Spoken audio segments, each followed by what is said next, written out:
So we want to go into an underutilized and probably unappreciated move, the lunge, and a variation of it. We've done video posts on this in the past, and we have a lot of patients work on these things. You can check out the AP lunge or the active lunge, which we've done in the past.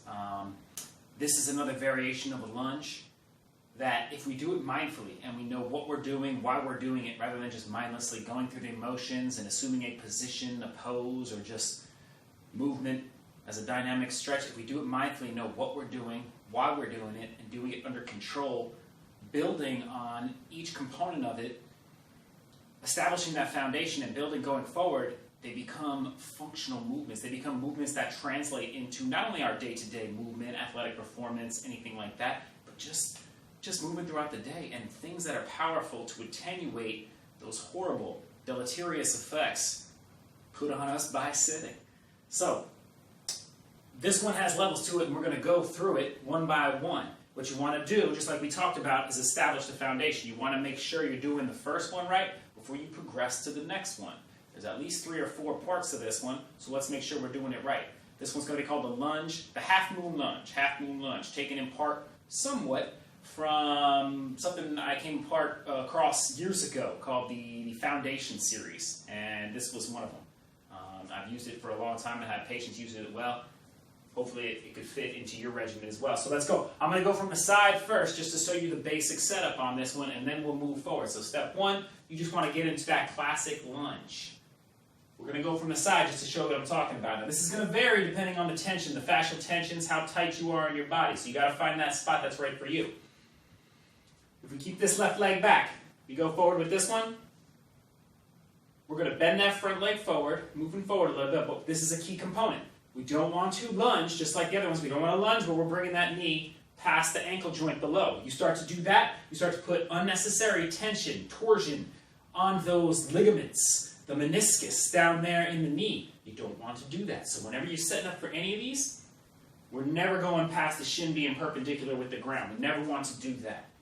So we want to come down here. I'm going to get to that level, this leg back, left leg back, and I'm going to, you can see you're already kind of flexed forward. I'm going to stand up straight. When I stand up straight, not only am I just standing here trying to balance, which is always a good thing for sure, but we're going to incorporate something here. As I stand in this, if I'm going to get into a powerful stance and start to get something out of this, I want to be mindful that I'm turning on this glute, the left leg, hip extension. I'm turning on that glute. So when I get into this position, I'm getting down. My knee is perpendicular to the ground, and I'm starting to fire that left glute. You'll see when I start to fire this left glute, meaning I'm kicking back, just like that, all of a sudden there's more tension on this front side.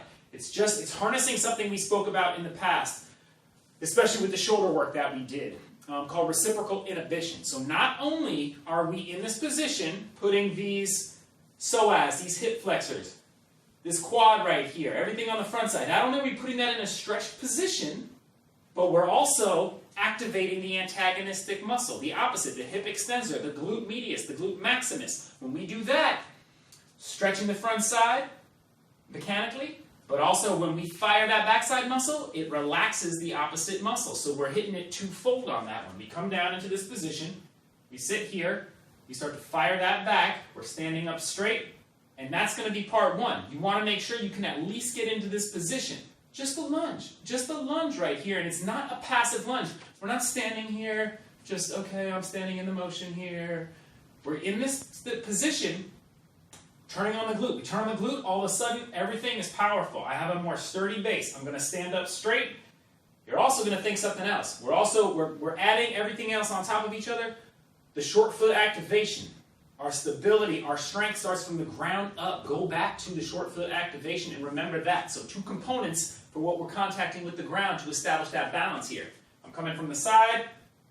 Good. I'm going to come up straight. Make sure my torso is perpendicular to the ground too, just like the shin, perpendicular to the ground. I'm looking forward. As always, I'm tucking my chin, making sure my ears are aligned with my shoulder, because this whole thing is to perpetuate better posture and stave off that anterior dominance we encounter during the day. Good, I'm in that position. I'm not just standing here.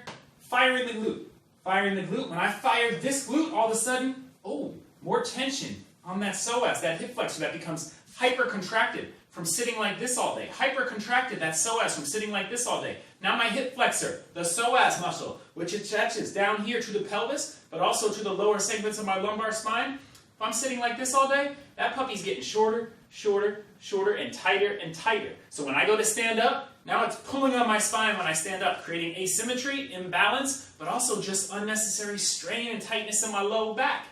A lot of times people come in, got the low back pain.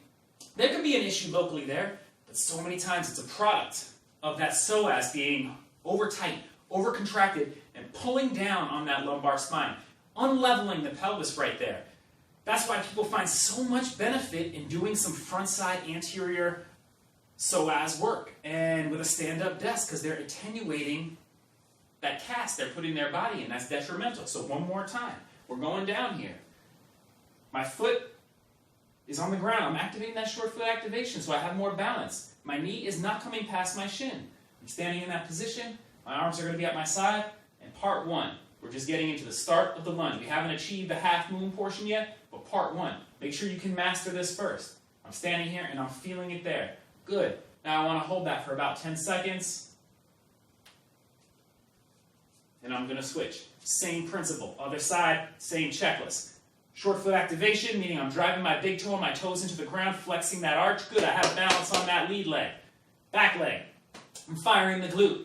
So all of a sudden I have more stability and strength as well. Now I'm waking up the glute. Just like these front side hip flexors, the quads become over-contracted and tightened from sitting down. Guess what else happens? The opposite. I'm sitting on my butt all day. I'm sitting on my glutes. I'm sitting on my hammies. You start to get that glute amnesia, they call it. You pancake those muscles back there. Not only from an appearance portion, they start to become flattened and less toned, but they're going to sleep. They're asleep all day. And then you're going to get up and try to run, then you're going to get up and try to lift and move comfortably and efficiently. No way. You got to wake these puppies up. This is one way to do so. Short foot activation, front leg, driving that back leg, making sure I'm up straight, chucking the chin, ears with the shoulder, and I'm hanging out here. That's part one of your half moon lunge. We'll take it from here. See you next time.